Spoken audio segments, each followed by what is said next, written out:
Welcome back to POV Italian Cooking in association with Simply Good Food TV, where today we're going to make Candied Prosciutto. Before we get started, click the subscribe button in YouTube and download the Simply Good Food TV app. I want to take one quick second and thank the folks over at Pure H2O Water, not only for sending me a case of water, but also for supporting Simply Good Food TV. You will see this great product, Pure H2O, being used in a future episode of POV Italian Cooking. But for now, put a link in the description of this video so you can jump over to their website and order this product online.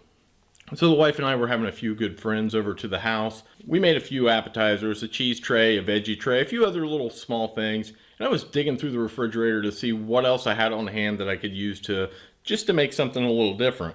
And in my meat drawer, I found a package of unopened prosciutto. And I thought to myself, man, what could I do with this? There's a million things you could do with prosciutto. But probably the easiest to make is candied prosciutto. And I say it's the easiest because it's only 2 ingredients. Couldn't be more simple, but it is absolutely packed with flavor. So I've rambled on long enough. Let's take a look at our ingredients.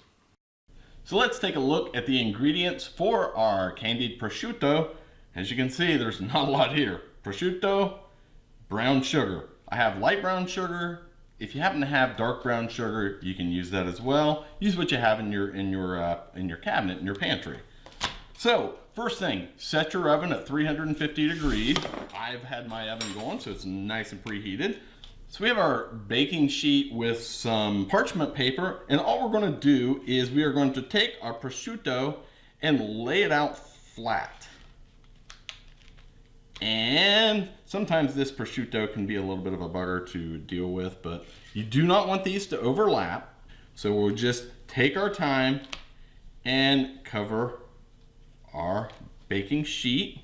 Now when you do make this, make sure that you buy the good prosciutto and that it's separated. A lot of times when you go to your butcher or to your grocery store and you ask for prosciutto, they'll just kind of slice it right on top of one another and give it to you. And a lot of times really what that does is the prosciutto will stick to itself. And then when you try to get it off and you try to use it, it becomes a mess. You just get little strands and pieces. You don't want that for this candied prosciutto. You want it to lay nice and flat pieces. So find a grocer that treats your prosciutto as it should be treated. Now my prosciutto here's my baking sheet. While it's a big baking sheet, isn't quite big enough, as I'd like it to be anyway, but we're gonna make it work. I'll probably do 2 batches of this. We've got some family coming over tonight, so what we wanna do is I wanted to have something. I didn't really wanna make a lot of stuff. We're just having some hors d'oeuvres, and I just thought this would be a great addition to the dishes that we've already prepared. Now the great thing about this is you get the saltiness from the prosciutto and the sweet from the brown sugar, and so it's kind of like the perfect mix. Now I've never made this before. I've kind of read about it, so I'm excited to see how it actually turns out. Now the trick is to not get too much brown sugar on your prosciutto, or not enough. Since I've never made this before, I don't know how much is too much and how much is not enough. So I'm going to kind of experiment with this batch, and some pieces will have a little more, some pieces will have a little less. That way in my next batch, I'm going to know exactly how much brown sugar to put on this. Now what I'm going to do is I'll probably come back and spread this brown sugar out a little bit better with my fork I've got here. I just want to kind of get this on right now. Sometimes you'll get these big clumps of brown sugar.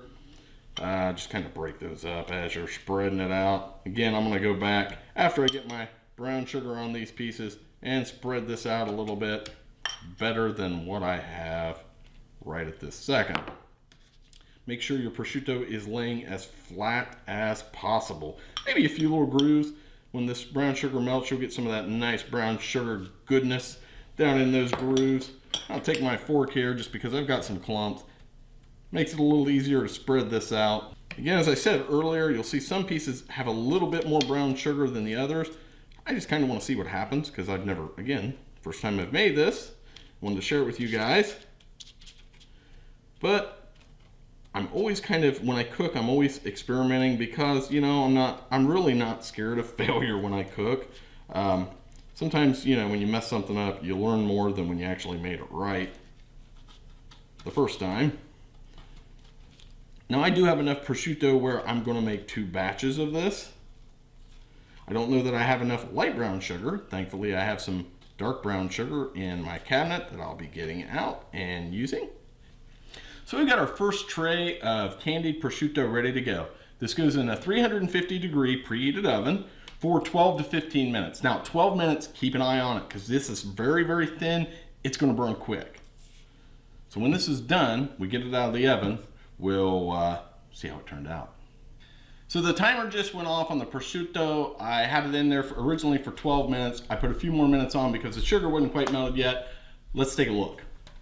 You can see that the prosciutto kind of shrank a little bit. All of the sugary goodness is melted. There's a few little granules of sugar, brown sugar here and there that didn't quite melt all the way, but you know what? I didn't want to burn this.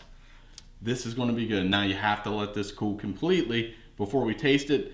I've got 2 more batches of this ready to go in the oven. So I'm going to go ahead and put those in while this cools. When this gets ready, we're going to try this out and see how our candied prosciutto tastes. So our candied prosciutto has been cooling. You can see I've got another batch that I just took out of the oven. Some of these 2 look darker because I ran out light brown sugar and used dark brown sugar on those, just to kind of see how they're going to turn out. So let's try a piece of this just to see how it turned out. We always have to sacrifice a piece before our guests come over. Now this could probably cool a little bit more. You can see some of that sugar still stringy. We're going to leave these set out so they get good and kind of crispy is the way they're going to end up once that sugar has time to dry and whatnot. So let's just give this a try. Wow. It's good. The salty, the sweet, could not be better. Once this has time to, like I said, for the sugar to set, it's going to be absolutely incredible. It's incredible now. That's, again, the sweet and the salty and together make an excellent dish. This is going to be a great little appetizer or a little to go on a snack, but you could also take this and break it up, put it on a salad. There's just so many uses for candied prosciutto that you're probably going to see this in another video in the future. But at any rate, I'm just going to hold these because as soon as I'm done here, I'm going to gobble these down. But thank you so much for watching POV Italian Cooking. Don't forget to follow us on all of the major social media platforms. But most importantly, click that subscribe button in YouTube and download that Simply Good Food TV app. Thanks for watching, and ciao.